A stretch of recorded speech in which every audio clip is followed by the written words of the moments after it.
ఇప్పుడు మనం కూర్చున్నది వచ్చి భగవాన్ బ్రిడ్జ్. వాయులింగం దాటగానే ఒక అరౌండ్ 200 మీటర్స్ అయితే ఉంటది. అది వచ్చిన తర్వాత ఇక్కడ ఒక చిన్న ప్లాట్ఫామ్ లాగా ఒకటి ఉంటది. అది వచ్చి భగవాన్ బ్రిడ్జ్, అంటే రమణ మహర్షి రమణ బ్రిడ్జ్ అని కూడా అంటారు దీన్ని. ఇదేమంటే రమణ మహర్షి ప్రతిరోజు ఆ గిరి ప్రదక్షిణ అయితే చేసేవాడు కదా. అప్పుడు గిరి ప్రదక్షిణ చేసుకొని వచ్చి ప్రతిరోజు వచ్చేటప్పుడు ఇక్కడ ఇక్కడ మాత్రమే కూర్చునేవాడు.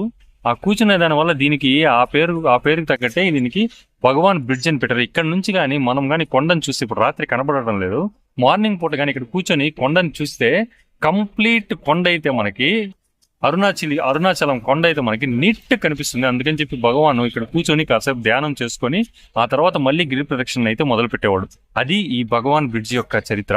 మీరు ఎప్పుడైనా వచ్చేటట్లయితే ఇది గుర్తు పెట్టుకొని, ఈ వీడియో సేవ్ చేసుకొని, ఇది గుర్తు పెట్టుకొని ఇక్కడ కొంచెం కూర్చొని ధ్యానం చేసుకొని అయితే వెళ్ళండి. నేనైతే అదే చేయబోతున్నాను. Thank you.